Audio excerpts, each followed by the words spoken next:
ഇതെന്റെ അനിയനാണ്. ഞാനിപ്പോ എന്റെ കുഞ്ഞിക്കുട്ടനെ കാണിച്ചത്. ഇതാണ് എന്റെ കുഞ്ഞുവാവ. ഇതാണ് എന്റെ ചെറിയ. ഇനി നിങ്ങൾക്ക് ഇവിടെ സ്ഥലം പറ്റാറാണെങ്കിൽ താഴെ കാണുന്ന ക്ലിക്കിൽ ചെയ്താൽ മതി.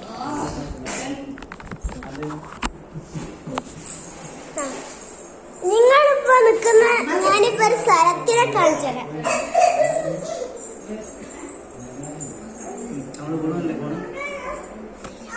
അതിപ്പോ ഞങ്ങള് നിൽക്കുന്നതിന്റെ താഴെയാണ്.